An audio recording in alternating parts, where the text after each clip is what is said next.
Halo anak-anak kelas 7, selamat pagi, salam sehat, salam sejahtera buat kita semua. Oke anak-anakku, kemarin kita sudah membahas materi kita itu sampai di himpunan. Sekarang seperti yang Bapak sampaikan di minggu kemarin, kita akan memasuki materi kita yang terbaru yaitu tentang aljabar. Apa itu aljabar ya? Di sini Bapak akan jelaskan supaya kalian juga paham mengenai aljabar. Itulah materi kita terbaru. Oke, selamat menyaksikan. Oke, Bapak tampilkan dulu ya aljabar, ini dia. Oke, mengenal bentuk aljabar ya. Bagaimana kita mengenal bentuk aljabar? Ini Bapak akan jelaskan. Nah, di sini unsur-unsurnya dulu. Kita harus memperhatikan ya unsur-unsur aljabar itu ada apa saja. Ya, di sini ada sebuah nilai ya, suku, di mana 2x ditambah 4. Nah, di sini kita harus menentukan dulu unsur-unsurnya apa saja. 2, artinya 2 ini yang memiliki pasangan di sini X, berarti 2 ini disebut dengan apa? Berarti disebut dengan ya koefisien ya. Ini namanya koefisien. Artinya kalau dia memiliki pasangan huruf itu namanya koefisien. Sedangkan X itu adalah variabel ya. Dan 4 ini adalah konstan. Artinya kalau dia tidak memiliki pasangan di sini itu artinya konstanta. Dia berdiri sendiri. Sedangkan kalau 2 ini pasangan dari variabel artinya adalah koefisien. Variabel. Jadi semua bentuk huruf itu namanya variabel. Sedangkan pasangan dari variabel itu berarti itu disebut dengan koefisien. Tapi kalau dia sendiri itu namanya konstanta. Bisa ya? Oke, lanjut. Nah, di sini 2 tadi adalah koefisien, X itu adalah variabel, dan 4 adalah konstanta. Nah, jadi koefisien itulah faktor konstanta dari suatu suku pada bentuk aljabar. Artinya dia memiliki suku di sini, yaitu 2x tadi, ya, faktornya. Ya. Faktor konstanta dari suatu suku pada bentuk aljabar. Itu disebut dengan koefisien. Contohnya, 6x tambah 4y tambah 5x dikurang 7y ditambah 9. Berarti itu namanya koefisien yang memiliki pasangan di sini. Itu sebuah koefisien. Berarti yang koefisien itu adalah berarti 6x, berarti koefisiennya 6 ya, karena pasangan dari x. 4y adalah 4 karena pasangan dari y. 5x adalah 5 ya. Negatif 7y adalah negatif 7 ya. Artinya semua pasangan dari variabel itu koefisien. Jadi lihat tanda di depannya kan, ini positif karena positif tidak usah dituliskan di depan ya. Makanya dia 6x. Ini kan 4y, 4y kan positif. Nah, 5x juga positif. Yang negatif hanya ini kurang 7y, berarti negatif 7y. Makanya kita masukkan dia jadi negatif 7. Sedangkan 9 ini bukan koefisien karena dia tidak memiliki pasangan dalam bentuk huruf. Nah, kita lihat lagi ya koefisien, variabel, dan konstan. Di variabel itu apa? Variabel itu lambang pengganti suatu bilangan yang belum diketahui nilainya dengan jelas. Artinya variabel ini bisa diganti dengan nilai. Ya, nilainya suatu bilangan bisa 1, bisa 2, bisa 3. Jadi kita belum tahu nih variabel ini kita ganti dengan nilai apa tergantung soal nanti. Yang penting dia dalam bentuk huruf, itu namanya variabel. Oke, jadi variabel disebut juga peubah atau variabel biasanya dilambangkan dengan huruf kecil A, B, C, D sampai Z. Jadi yang ada di huruf itu adalah variabel ya. A sampai Z itu namanya variabel. Oke, bisa dipahami ya? Oke. Nah, misalkan di sini Bapak buat 2 tadi koefisiennya sama variabel dan ini adalah konstanta. Jadi konstanta adalah suku dari suatu bentuk aljabar yang berupa bilangan dan tidak memuat variabel. Artinya yang tidak memiliki variabel itu namanya konstanta. Ini kan tidak ada variabelnya. Jadi dia hanya berdiri sendiri. Berarti ini juga disebut suku, tapi dia adalah konstanta. Ya, jadi konstanta. Saya? Oke. Jadi jika suatu bilangan A dapat diubah menjadi ya A, ini artinya P kali Q, artinya dua bilangan yang kita kalikan dengan A, P di bilangan bulat. Maka P dan Q disebut dengan faktor-faktor dari A. Artinya misalkan 6. Ya, 6 itu kan berarti 2 kali 3, berarti P-nya 2, Q-nya 3, berarti itu faktor dari 6. Pada bentuk aljabar di atas, maka 5x dapat diuraikan sebagai ini 5 kali X. Ya, berarti 5 kali X itu sama juga dengan 5x. Ya, atau 1 kali 5x ini juga bisa. Itu artinya faktor. Jadi Jadi faktor-faktor dari 5x itu adalah 1 ya, karena 5x bagi 1 bisa, 5x bagi 5 bisa, 5x bagi x juga bisa, ya hasilnya 5, dan 5x dibagi 5x hasilnya 1. Nah, jadi ini adalah faktornya. Saya ya, dipahami? Oke. Suku ya, berarti ini disebut dengan suku pertama ya, dan ini juga disebut dengan suku. Nah, berarti ini 2x ini artinya pasangan ini, dua koefisien dan variabel itu disebut suku. Dan 4 ini juga disebut suku. Jadi dua-duanya bisa disebut suku. Jadi di sini suku sejenis dan suku tak sejenis. Namanya sejenis berarti laki-laki dengan laki-laki ya. Perempuan dengan perempuan. Kalau tak sejenis itu berarti laki-laki dengan perempuan, itu tak sejenis. Jadi bisa kita bedakan ya. Berarti kalau dia ada suku sejenis berarti variabelnya harus sama. Kalau koefisiennya berbeda tidak apa-apa, yang penting variabel harus sama. Tapi suku tak sejenis berarti yang tidak sama, itu maksudnya. Bisa ya? Oke.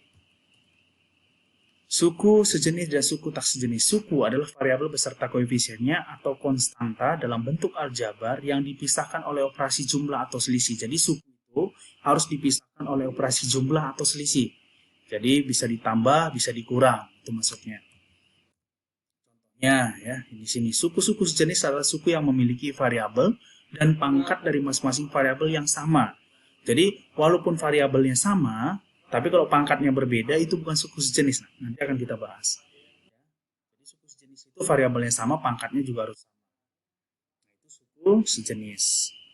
Contohnya 5x. Nah, 5x ini berarti dan negatif 2x. Berarti ini kan sejenis ya. Nah, ini contoh 5x dan negatif 2x. Dia pangkatnya sama-sama 1, tapi tidak dituliskan. Kalau tidak dituliskan tidak apa-apa. Yang penting dia sama-sama 1. Kalau koefisien berbeda tidak masalah. Di sini koefisiennya 5. Di sini negatif 2, tidak masalah. Yang penting variabelnya sama. 3A pangkat 2 dan A pangkat 2. Ini juga sama. Sama-sama pangkat 2. Y dan 4Y. Ini juga sama. Sama-sama Y. Kalau Y ini tidak dituliskan, berarti ini pasangannya 1. Ya, kalau tidak dituliskan pasangannya 1. A kuadrat tidak dituliskan pasangannya 1. Jadi 1 tidak pernah kita tuliskan. Berarti di sini 1 A kuadrat. Di sini 1 Y. Nah, ini disebut dengan suku sejenis. Ya. Nah, itu disebut suku sejenis. Suku tak sejenis. Nah, misalkan berarti variabelnya tidak sama, ya namanya tidak sejenis. Berarti suku sejenis itu 15x dan 7x.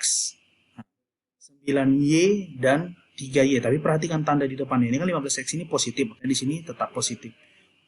7x ini kan positif tambah, berarti tidak usah kita tuliskan. Berarti tambah itu artinya positif. 9y juga positif dan 3y ini sejenis. Nah, kalau suku tak sejenis 15x dan 9y 7x dan 3y ini tak sejenis. Yang ini bagaimana lagi? 22x dan negatif 6x. Berarti lihat tanda depannya kan negatif. Makanya kita buat di sini negatif 6x. 12y dengan negatif 9y. Nah, teruskan 12y dengan negatif 9y. Ini suku-suku yang sejenis. Bisa ya dipahami suku-suku sejenis? Suku 1 adalah bentuk aljabar yang tidak dihubungkan oleh operasi jumlah atau selisih. Kalau suku 1 itu dia berdiri sendiri, artinya dalam arti tidak dipisah oleh penjumlahan atau selisih. Misalkan nanti ada seperti ini 3x, ini suku 1 ya. Ini 2a ya, 2a. Ini negatif 4xy atau negatif 5y atau 7a, 7b. Itu namanya suku 1. Kalau suku 2 adalah bentuk aljabar yang dihubungkan oleh satu operasi jumlah atau selisih. Nah, misalkan 2x tambah 3, ini kan suku 1, suku 2. A pangkat 2 kurang sejenis namanya, karena pangkatnya berbeda walaupun variabelnya sama ya, tapi pangkatnya kan di sini pangkat 2, di sini pangkat 1, berarti dia itu tidak sejenis. Suku 3 dibungkam oleh dua operasi, baik jumlah ataupun selisih, misalkan seperti ini. 2x kuadrat dikurang x tambah 1, 3x tambah y dikurang xy. Nah, jadi ini disebut dengan suku 3. Untuk aljabar yang mempunyai lebih dari 2 suku disebut suku banyak ya. Kalau suku banyak itu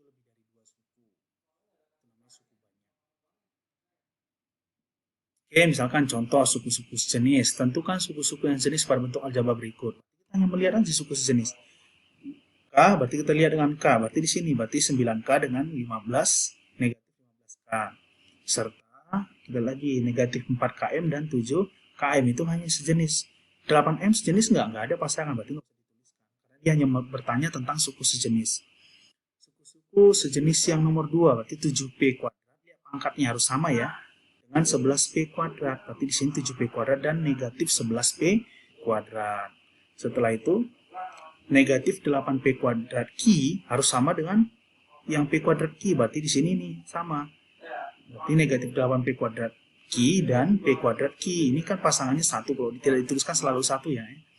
Sedangkan yang lain nggak ada lagi yang sama, berarti yang sama hanya ini yang sejenis. Nah, jadi hanya begitu aja menentukan suku sejenis. Bisa dipahami ya? Oke. Catatan ya, yang harus kita ingat, bentuk aljabar suku 2 disebut binomial, bentuk aljabar suku 3 disebut trinomial, sedangkan bentuk aljabar suku banyak disebut polinomial ya. Jadi kalau dia 2 itu binomial, kalau 3 trinomial, kalau suku banyak polinomial. Nah, itu bisa ya dipahami. Oke, operasi hitung bentuk aljabar ya. Sebelum kita membahas mengenai operasi hitung pada bentuk aljabar, sebaiknya terlebih dahulu kita memahami tentang perkalian suatu konstanta dengan suku banyak dan tentang substitusi bilangan variabel atau peubah dari suku banyak. Untuk lebih jelasnya perhatikan contoh, misalkan ini ya. 3A tambah 4, ini kan sifat distributif, artinya yang di luar ini kita kalikan ke dalam. 3 kali A, 3A. 3 kali 4, 12. Berarti ini sifat distributif seperti 3A tambah 12. Negatif kali X, berarti negatif X. Negatif kali negatif berarti plus 4. 5N kali X berarti 5NX ya. 5 kali 2 berarti koefisiennya kita kalikan lagi dalam, berarti 5 kali 2 seharusnya ini 10, ini 10. Nah, ya, 10 NY. 5 kali 3 berarti di sini 15N ya, 15N. Nah, jadi ini berbeda, nanti ini bisa. Jadi pada bentuk aljabar 5X tambah 3Y, variabel X diganti dengan 2 ya, variabel X diganti dengan 2. Dan variabel Y diganti dengan 4. Maka diperoleh, kalau kita ganti, berarti 5 kali 2, 3 kali 4. Artinya kita ganti nilai Y tadi. Berarti 5 kali 2 ditambah 3 kali 4. Berarti 10 tambah 12. Maka hasilnya adalah 22. Jadi proses mengganti variabel dengan suatu bilangan disebut proses substitusi. Ini maksudnya substitusi ya. Penjumlahan dan pengurangan bentuk aljabar ya. Berarti sifat-sifat penjumlahan di sini, berarti misalkan 4X tambah 3Y, tinggal kita jumlah aja. Ini kan variabelnya sudah sama, namanya sejenis itu bisa kita jumlahkan. Yang kita jumlahkan koefisien 4 tambah 3 dapat 7, variabelnya X berarti 7X. Nah, tapi perhatikan tandanya, berarti di sini juga sama, 6 dikurang. Berarti kita dapat di sini 6 kurang 4, 10 kurang 2. Kurang 2, 6 kurang 4, 2 dikurang 2, 0, bertambah 3 berarti 3A. Nah, jadi sama, yang sejenis dengan sejenis dekatkan. Jadi 8A dengan A, berarti A di sini tadi Pak bilang koefisiennya 1, berarti 8 tambah 1, 9. 7 kurang 3, ya berarti 9A ditambah 4B. Ya, itu artinya menjumlahkan. Contoh lagi ya, 4X tambah 3X, ini tadi 7X ya. Operasi penjumlahan pada bentuk aljabar di atas tidak dapat dilakukan karena suku-sukunya tidak sejenis. Berarti yang tidak sejenis tidak bisa kita selesaikan, karena tidak sejenis. Jadi yang bisa kita selesaikan adalah yang sejenis. Kurangkan bentuk aljabar berikut, misalkan 3X dikurang 3Y dikurang 5X dikurang 2Y. Kita dekatkan dulu yang sejenis nanti. Nah, 6X kuadrat ditambah 5X tambah 2 dari 7X kuadrat tambah 2X kurang 3. Maka penyelesaiannya seperti ini ya, yang A tadi 7X dikurang 3Y, berarti kita dekatkan 7X, nah di sini, maka hasilnya di sini. Berarti 7X dikurang 5X, ini kan sejenis ya, 7X dikurang 5X, 2X, negatif 3Y dikurang 2Y, utang dengan utang berarti negatif 5Y. Nah, jadi sama juga dengan yang ini, yang B, nah 7X kuadrat tambah 2X kurang 3.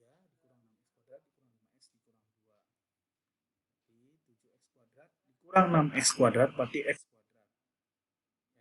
Berarti 2X dikurang 5X negatif 3X. Negatif 3 dikurang 2 negatif 5. Nah, jadi seperti inilah contoh penjumlahan dan pengurangan. Di sini juga bisa nanti dilihat ya, di soal penjumlahan dan pengurangan yang Bapak berikan. Bisa dipahami ya? Oke, nanti kalau kurang jelas bisa ditanyakan. Oke, terima kasih anak-anakku. Salam sehat, salam sejahtera, salam matematika.